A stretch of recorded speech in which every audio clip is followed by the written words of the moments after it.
Thank you for joining us. We are in Meseches Tamid, Daf Chav Ches, Amud Aleph on the bottom. We're at the Mishnah.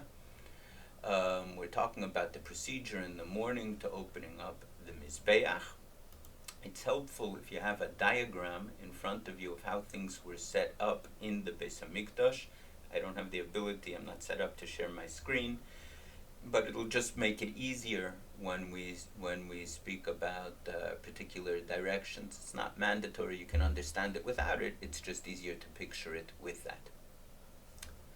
So the Mishnah says like this: Notel as hamafteach, the one who would be going in to, the one who is appointed to do the task at hand, he would show up in the morning at the Beis HaMoiked, he would knock on the door, as the Rambam explains, and he would take the key from there, Pasach es HaPishpesh, and he would open up the small inner door, not the big door, that goes into the Azara, that goes from this chamber, the Beis HaMoiked, which was a chamber, but that opened on one side to the outside and on one side to the courtyard of the Beis HaMikdash. And he would open this little door, not the big one, because the big one was not permitted to be opened until Aleis HaShachar. V'nichnas, and he would go mi Beis HaMoiked la'Azara, from this chamber, the Beis HaMoiked chamber, into the courtyard. V'nichnasu ha'kahanim acharav, and the kahanim would follow him. U'shtei avukes shel ur biyodam, and they would carry with them 2 torches of fire. Interestingly, the Rambam points out that this is the procedure for the weekday, not on Shabbos. And even though the Rambam learns that carrying the torches would be a rabbinical prohibition, shvus, and shvus is permitted in the Beis HaMikdash, here, since there were alternatives available, there was existing light there, it wasn't necessary, they simply didn't do it. Others learned carrying a torch can be a Torah prohibition, but that's an aside. And then these 2 groups of the Kahanim would break. The group of Kahanim would break up into 2 groups, and they would begin to walk around the outside of the courtyard.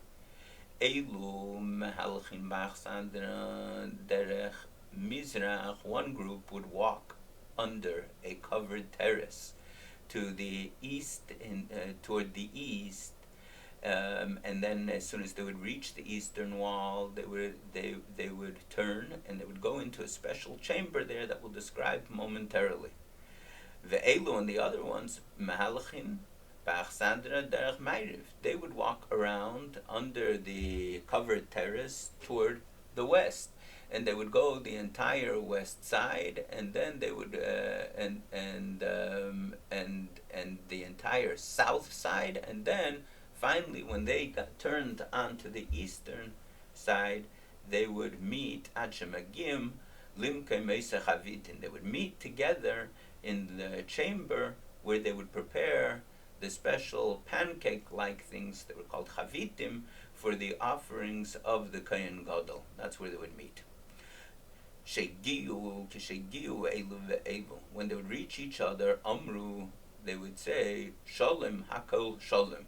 So the Tesis Yom Tov learns they would ask each other. One group asked Shalom, the other answered Hakol Shalom, or others learned they would each respond. Everything's in order. All of the items of the Beis HaMikdash are where they need to be in order to start the day. That was the purpose of this tour, making sure everything was in its place. After that, Hemidu eisei chavitim lases chavitim. The ones who had the job to produce these pancakes would go to make the pancakes for the korban mincha of the Kohen Gadol. And mi shezacha litrem es hamizbeach hu yitrem.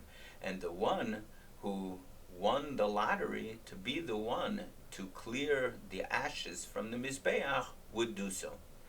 And the other Kahanim would say to the one who was going up on the Mizbeach to clear the ashes,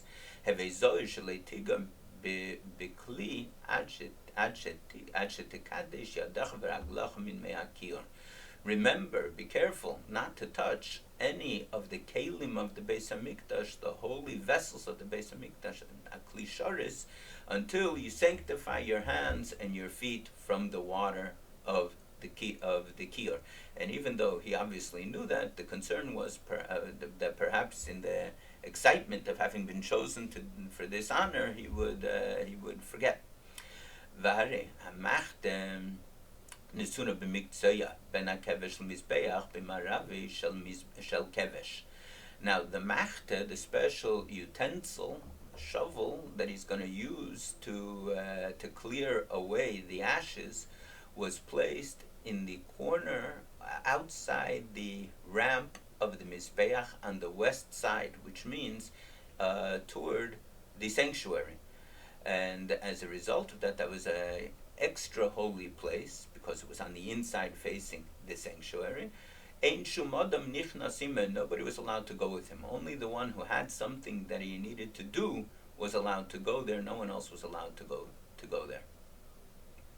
V'lei ner biyodeh, and he wouldn't take a candle with him. Ele mahalich le'or hamaracha, rather he would go by the light of the fire that was burning on the maracha, on the arrangement of wood that was on top of the mizbeach. And furthermore, the Kohanim were not able to see him because he was on the other side of the mizbeach. He's being blocked by the mizbeach. And they couldn't even hear his voice. They couldn't even hear him. Ad shayushemin kol ha'etz she'asa ben kotin muchane l'kiyar. The first thing they would hear from the process that he was doing was he would use a special mechanism that was made or donated by Ben Kotin.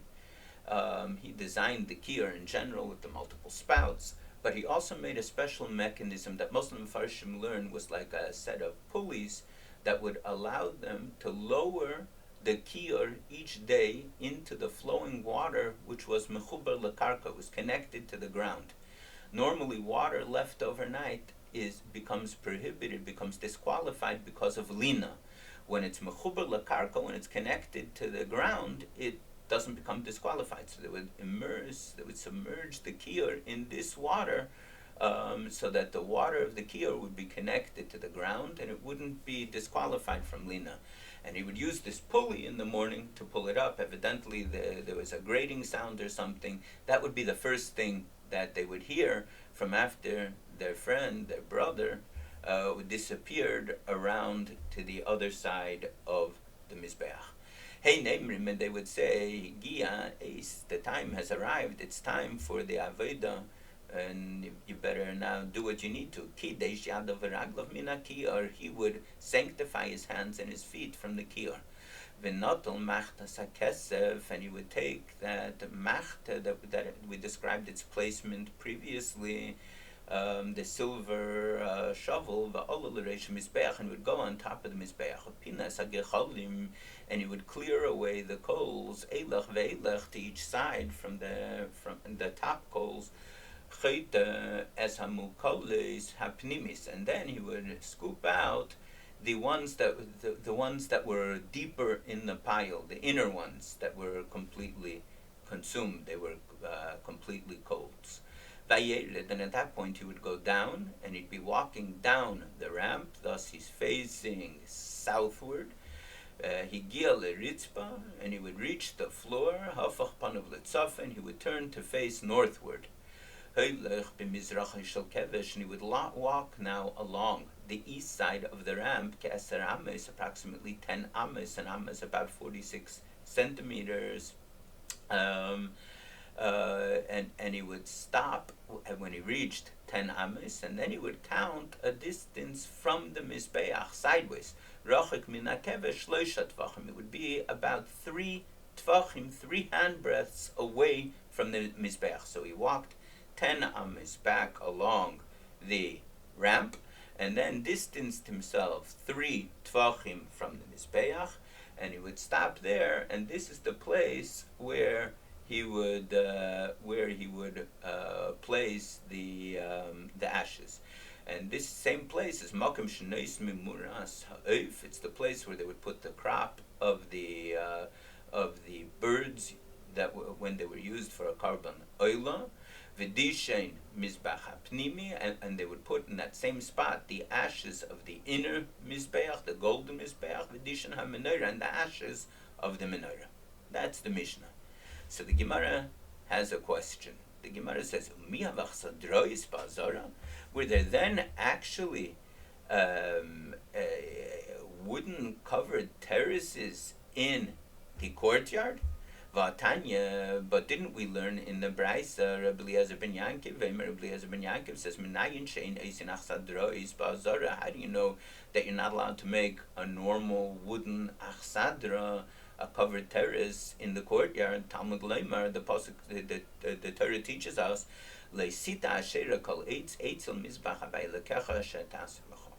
when you make a mizbeach, you're not allowed to plant an asherah or all eights, any tree there. And this is how to dash in the pasuk. This is what it means. You're not allowed to plant a tree for avodah zarah anywhere, and you're never allowed to plant any tree near the mizbeach of Hashem. And Chazal, to protect this Torah prohibition, have a decree you're not allowed to have wood there of any kind. So we know from that there wasn't allowed to be wood. So how do you say there was this covered terrace? And the Gemara answers this was a special terrace. The Amar Achista says that we're talking about achsadra shel binyan. We're talking about an achsadra that was made of the normal building materials of the Beis Hamikdash. Namely, it was made of stone. Okay, so now we're back to analyzing our Mishnah. The two groups of Kohanim have walked under the Achsadra, and they've walked around the entire Azara on the outside for the purpose of making sure that all of the items that will be needed throughout the day to perform the service in the Beis Hamikdash are placed properly. And we said that they would search, they would examine everything, and they would go along their way, and ultimately they would end up in the place where the chavitim, the special pancake-like dough for the Kohen Gadol's offerings would be prepared. Lememra, according to this statement, the chavitin havikadime, it would seem to appear that the chavitin are the first thing done in the day, the first offering prepared. Vatanya, but then we learn in a Braisa, menayin she'en davar kedem b'mizbeach l'tamid shel shachar. From where do we know that you're not allowed to have on the mizbeach anything before the carbon tamid of shachar is? Talmud Leimar, the Torah teaches us, the pasuk baruch aleh ha'oila, and they arrange on it the oila. And from the fact that we put a the before the hey hayidia, this tells us oila rishayna, the oila has to be the first thing for all of any of the karbanis. So therefore we know it had to be first. How are you saying the chavitin were prepared first? Amar Rav Yehuda says, when we said says chavitin in the Mishnah, we didn't mean that they're going to ultimately end up now offered on the mizbeach first. Rather, we meant lahachim chamin l'revicham.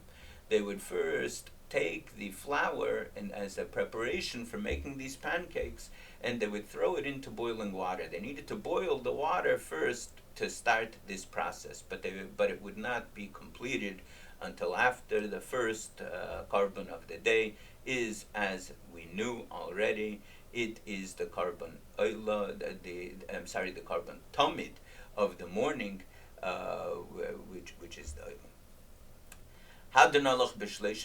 This concludes the chapter of Shleisha Mekomis, and we will return to it and study it more in depth at a different time. May the neshama of our beloved Rabbi Chosed Harav HaTamim, Mordechai Yosef, Shimon ben Yirchamiael, Mנחem, have an aliyah, and may this project be very successful. We'll start the next Mishnah, Masnisin, the new Perek, Ra'oihu Echov, when his brothers, the other Kahanim, we call them brothers because they were often actually brothers, they were part of the same base of, it was a group, it was a family of Kahanim serving together at a different time.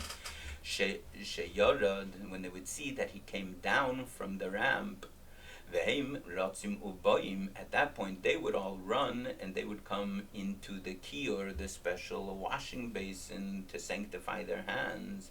Miaru v'kidshi yadem v'ragleim min hakir, and they would quickly sanctify their hands and their feet from the kior.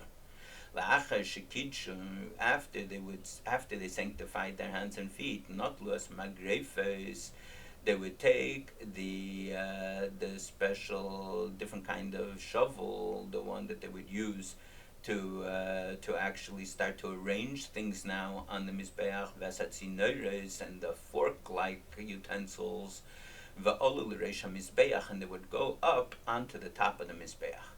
Hey, varim, the remaining limbs of the carbon oil, even though it was all burnt, there were sometimes there were limbs or bones left. And vahapidarim, and the fats, any innards that hadn't been consumed, shalenisaklu, that weren't entirely consumed and hadn't been turned into ash, miba'erev, from last night, from the previous night, sunkin, they would remove them, they would push them to the side. Sunkin, they would use these fork-like things to push them to the side. I'll see the mizbeach all over to the side of the mizbeach. V'im, hereby varim, and if it became too many of these limbs, ve'en stadim machzikim, and there was no room to keep them around the edges of the top of the mizbeach. By the way, this is not a long-term plan. This is just a short-term plan. The idea is you can't burn anything before the carbon oila of the day, but they want to burn them still. So they're going to prepare the mizbeach to start its daily process, and then they're going to put it back later. Okay? So, but if there wasn't enough room around the side of the mizbeach to place them, they would place them b'seiviv al hakevish. There's two ways the mefarshim handle this. Some say it was parallel to the seviv, about halfway up the mizbeach. There was a place about an amma sticking out, and where the ramp reached that height, they would place them that far down the ramp. The other opinion is they would actually put it on the seviv itself, on this rim on the mizbeach, and if that wasn't enough, then they would put it also on the ramp. But at any rate, the idea is that they couldn't remove it altogether from the mizbeach, because if they did, then they couldn't put it back after it became possible. And since it was sanctified, the right way to get rid of it was burning it on the mizbeach. So the eitzah was to push it to the side, or to put it in one of these places still on the mizbeach, so you'd be able to put it back later. They would begin at that point to scoop together the ash and mylin be'efer al gav hatapuach, and they would take these ashes and they would pick them up and scoop them onto the apple-shaped mound of ashes in the middle of the mizbeach. Tapuach hayabemtza mizbeach. The tapuach was in the middle of the mizbeach, and that's where they would collect the ashes. It happened sometimes that this mound would reach a size of 300 kur. So 300 kur is 30 sa. A sa is about 8 1/4 liters. So you can imagine it was quite a mound.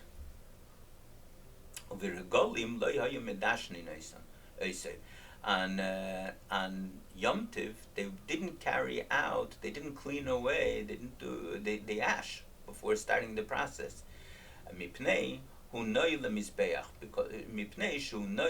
Because this we consider to be the beauty of the mizbeach. When you could see how much it was being used by the growing mound, that was considered the beauty of the mizbeach. Miyomov loinis atzel hakein melahetzias hadeshin. And ultimately, notwithstanding what we just said, you could see that sometimes it would accumulate, and then even when they would take it down, and they would put it down on the side, and from the side, anybody was allowed to take it, and as often happens with jobs that are not assigned, but that anybody is allowed to do, they get put off. The Mishnah says, in all the days of Mizbeach, it never happened that a kohen was lazy from taking out the deshen. Heichelu mailin bigzirin. They would at that point begin to lift up the logs onto Mizbeach by means of the ramp, lesades hamaracha, in order to build the arrangement of wood to start the offerings for the day. And the Mishnah asks, is any wood good? Is it kosher to use for this arrangement? So the Gemara answers, actually yes. Actually, all wood is good for this arrangement, chutz mishal gefen v'shal zayis, except for the wood of a grapevine or of olive tree. And the Gemara will discuss the reason for that. Aval, but notwithstanding that any wood was good, be'elu hayeregilin, it was customary. The ones that they used most were the following. Merivia is shalteina. They used the little thin branches of the te'ena, of the date tree, v'shal egais, and of a nut tree, v'shal eitz shemen, and of a pine tree. These were the ones that they used. The eitz shemen means it was oily; it burned very well. The siddur as a maracha g'deilim mizracha. The first thing they would do is they would arrange the big arrangement, which would be on the east side of the mizbeach, and that's where the bulk of karbonos would be offered. V'chazisa mizracha, and there was like a little window in order for the wind to go under it, and that was facing the eastern side. And the inner sides of the logs would touch the mound of ashes in the middle. And they would leave a little bit of a space between the logs. Shayumatzisim as al yasum misham, and that's the place where they would put in little kindling wood.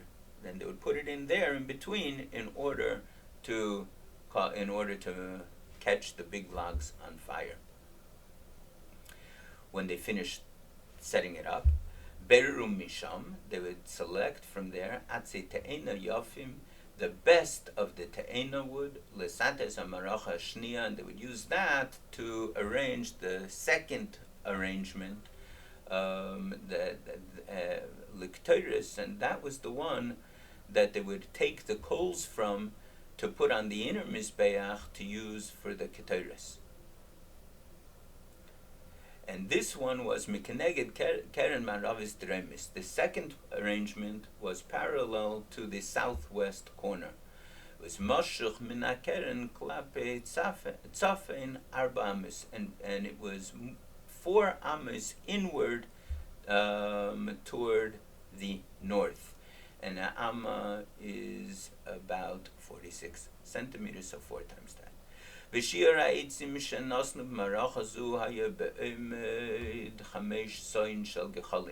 Now the amount of wood that they would arrange there was enough that when it would burn, it would produce 5 sa'in of coals. And a sa'a, like I told you before, is about 8 1/4 liters. So it would produce 5 of them. Over Shabbos, and on Shabbos they put more. But enough to produce 8 sa'in of coals.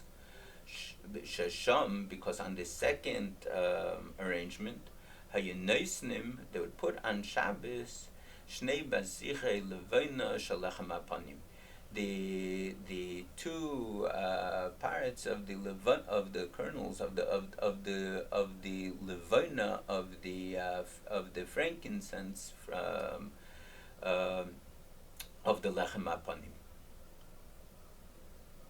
And since it came from the lechem apanim, it had to be in this corner, which faced in that direction. It wasn't allowed to be deeper into the mizbeach. And they would now as soon as they got to this point, they would bring back all of the remaining limbs and the fats that they'd pushed to the side or on the seviv or on the ramp that hadn't been consumed from the previous night. They would put them now onto the big arrangement, so they should so that they should be positioned to burn. They would ignite both of those with fire, and then yardu, they would go down,